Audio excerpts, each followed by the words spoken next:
What's up, retro gang? No, cringy. What's up, guys? No, cringy. Still very cringy. Welcome back to Retro Rebuild, the most dysfunctional, financially poor automotive channel on YouTube. At the minute.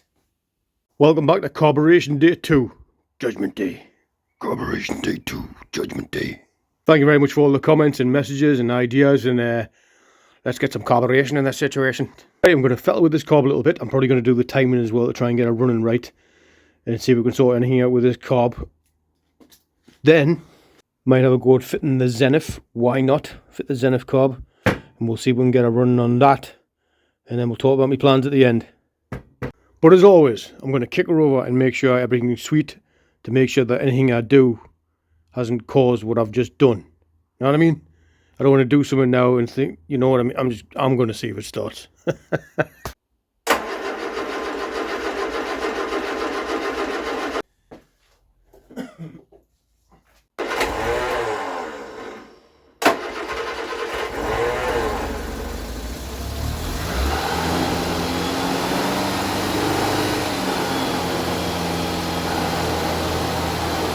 Was the mixture. The mixture was way too lean. If you remember last time when I was fiddling with it, I must have done it too lean, and so it wouldn't start. Wasn't getting enough fuel. So let's get her up to temperature, and I'll do the timing. Right, let's use the timing light and set the engine. This engine is 9 degrees before top dead center it's meant to be. So vacuum advance off. Set the engine at 9 degrees before top dead center. I did do that last time, but I ended up redoing it to just doing it by the static timing from the distributor, but maybe that because it didn't seem to start when the engine was set at the correct timing, but maybe that was a fueling issue. You know what I mean?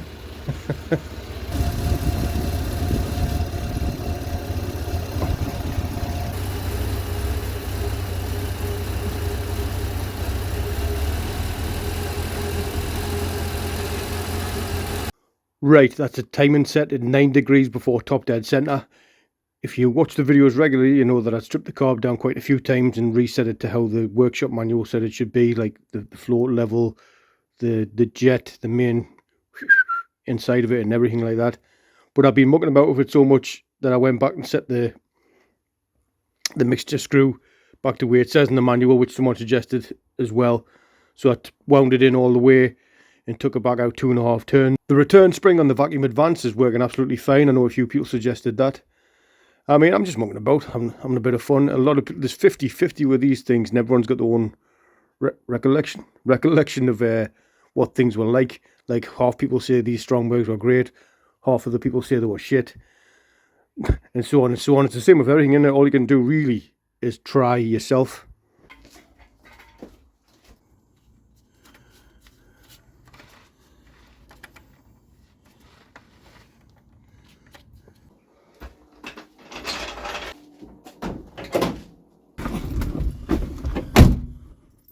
Right, test drive. I haven't touched the idle speed, which is what made it conk out last time. I've adjusted the clutch up.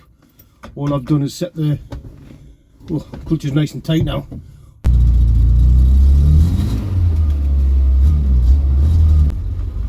Reverse in the clutch response is absolutely amazing. I didn't tighten it up all the way last time because it felt like it was pulling on it, you know what I mean, like pulling on the release bearing thing. So I thought that was the cause of the grinding, but no grinding on startup, and the clutch biting point is like higher, like it's better.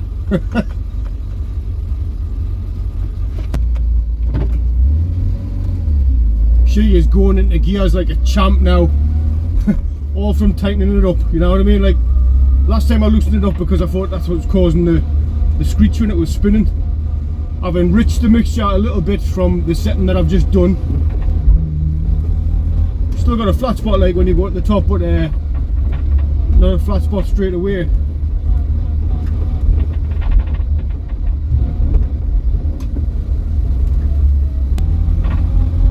Definitely moving better though.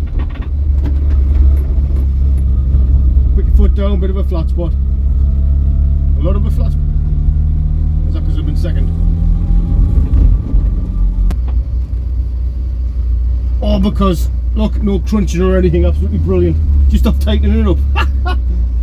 But do you know what I mean? Like,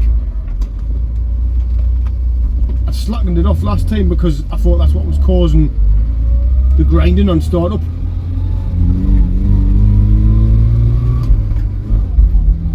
Definitely a flat spot. What could the flat spot be?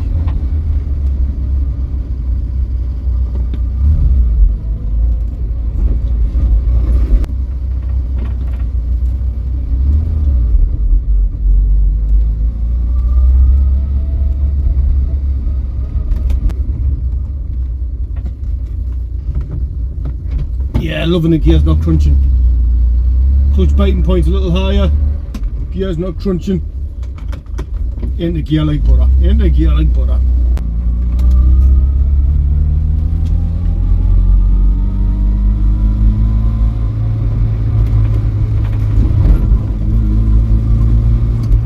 All well pleased with gear changing that. Massive flat spot there. Obviously it's done something else where I'm tinkering on with the carb. Let's fit the other carb, eh? Why not? Let's give it a go. Before admitting defeat on this carb, I decided to give it one last chance and replace the diaphragm, which people have suggested, but this diaphragm was pretty new in here. But I did have another brand new one lying about, so I decided to fit this and give the car another blast. You can tell the flat spot's still there. Nope. Nope, nope, nope.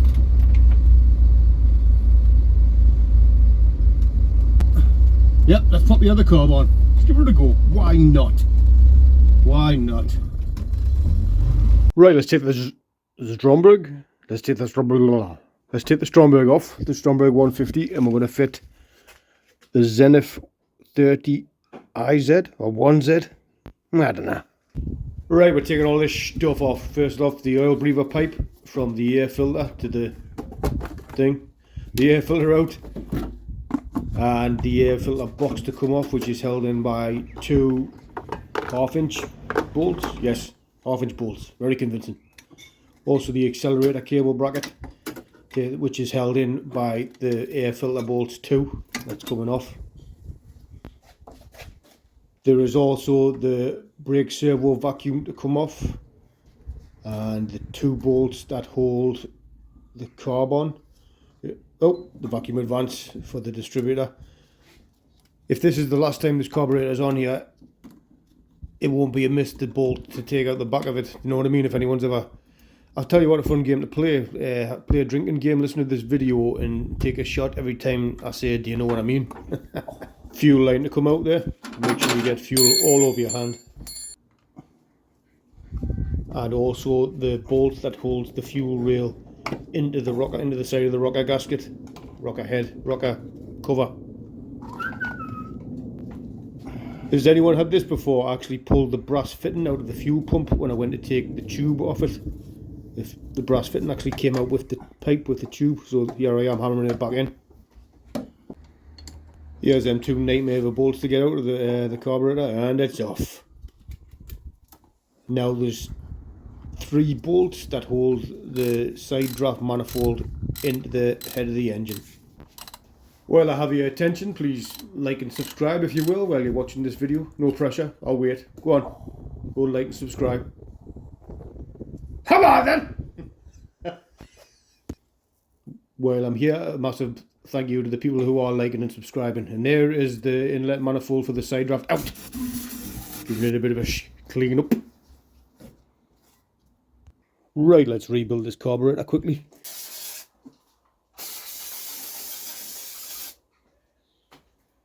There we go. There we go, carburetor rebuilt. Now the sensible thing to do would be to replace the diaphragm. So I'm not gonna. Ordered one, didn't show up in time. But will this work after 13 years sitting? I mean, it started up the Green Viva, but the Green Viva never drove anywhere. You can hear the float's still all free in there. Let's give it a go. Right, this is the downdraft manifold, inlet manifold thingy bob, and there is 3 1/2-inch bolts that hold this in. One right down the centre of the thing and 2 on either side. I am going to put the carriers for the cables back in this later on, but for now I'm just leaving them out. Giving it a clean up. And here I am attaching the vacuum for the brake servo to the inlet manifold. And there I am sounding like a horse. And now, what am I doing now? Oh yes, there is the accelerator bracket for the new downdraft carb. Not new, you know, old but new for this car. Tightening it up, it's 2 1/2-inch bolts that tighten it to the base plate.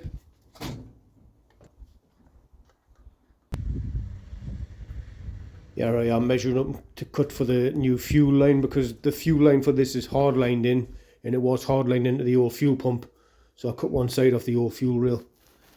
Just cutting it off here off the pipe cutter. There's a new carb setup on. Return spring on there. Accelerator cable in. Vacuum advance on. Choke on. Choke cable on. Got the fuel line hooked up. Now I'm not paranoid about fuel leaks or anything like that. I put these on to go down there, but they wouldn't fit once we're on there. You know what I mean? So I'll put a clamp on there for now, and that's definitely on there. I've already poured a bit of fuel down our neck to get her going.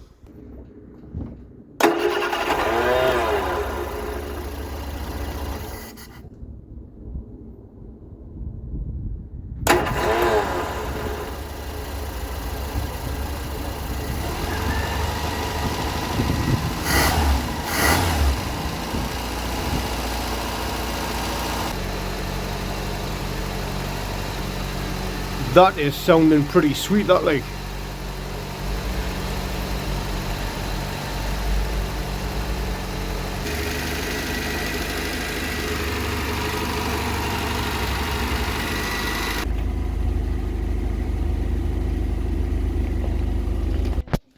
Here I am checking the old air filter that I had to see if there was a filter in it, and there was a weird metal meshy one that I cleaned out, and now fitting the air filter and moving the trumpety thing to summertime. Right, it's now the next day, the ultimate test, the cold start. Well, not really a cold start, it's kind of warm, but you know what I mean. The engine's cold. Will it kick over? Let's take it for a test drive and let's see if we've still got that flat spot. Clutch tightened up, new carb on, timing done. Come on, baby.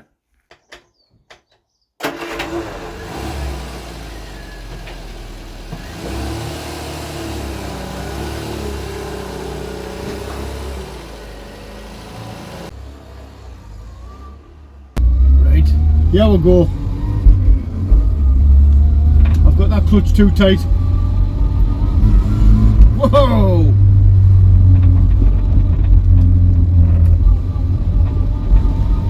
She is a flying machine. Clutch too tight though, clutch is way too tight. What do you reckon? It's either too tight and I stall it coming out like it can stall it in reverse, too slack it makes that grinding noise. I've got a new clutch cable. Listen to this.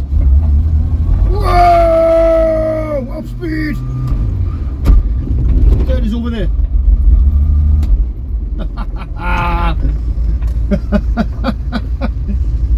But I've got a new clutch cable. Do you think the clutch cable could be stretched or knackered? I have to bring it right out and reverse it, but I don't know, it's a new clutch plate and it's a new clutch pressure plate as well. But she is moving now, watch this. Woo!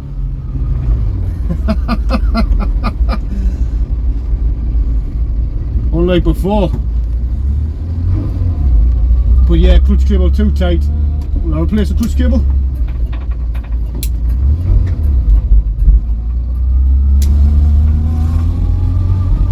Is it running a bit rich? It's shifting, it's shifting.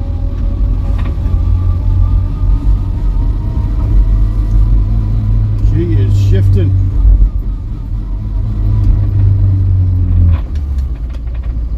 Might slack it off that clutch cable and take it out again.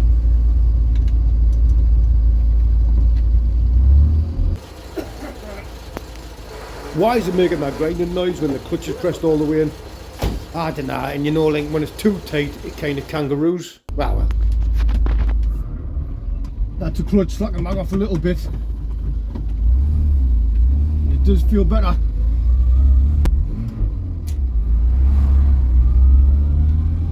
She is freaking flying. On speed bump.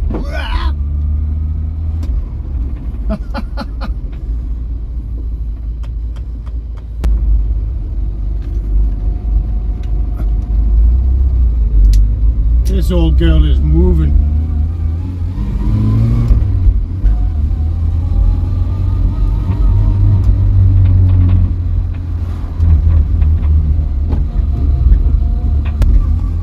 Carb could do with like adjusting, but I've just whacked it on. It's been sitting there for years. But I only really wanted to do it to shift it over. I wanted to shift it over to the downdraft carb setup because I definitely think I'm gonna go for a Weber. I think I want a Weber carb on this. Weber carb, new clutch cable, take it from there. So all along, definitely the carb like a fueling issue because she is flying. But you've never heard that about a Viva before, but the way it was driving before, it seemed nippy sometimes, but yeah.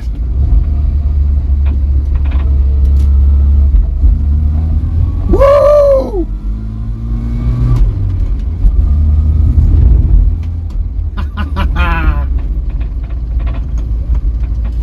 Oh.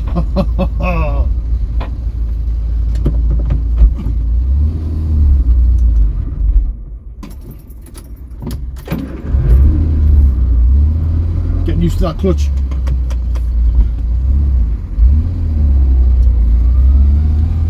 Yeah, I'll try the new clutch cable. Is it possible for these ones to stretch and not respond and that? Not respond well anyway, I don't know. But I've got a new clutch cable, might as well try it, eh? It seems to be the only thing letting it down at the minute.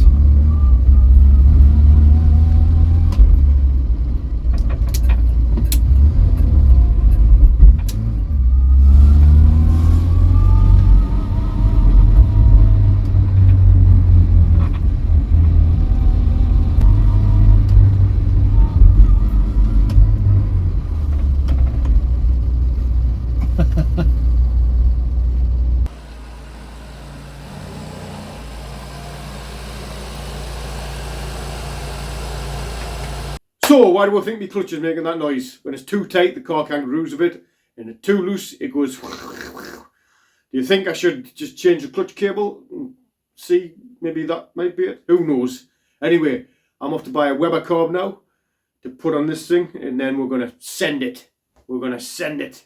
I don't know what that means. I'm just trying to be trendy. It's gonna be sick, man. But we are heading towards the Weber carb. Will get used on other projects. So I want to get as much as I can out of this car, this engine, and then eventually head towards an engine swap, like a bigger, more modern Vauxhall engine. I'm not a purist, it'd just be nice to keep it a Vauxhall engine, but head towards a Vauxhall, newer Vauxhall engine in it. And would that not make for some good videos in the future?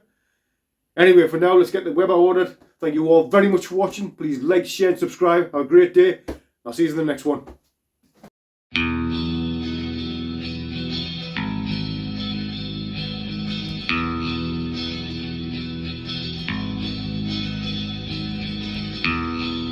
Behind your frozen eyes, skies ahead and laughter make me feel just one more thing than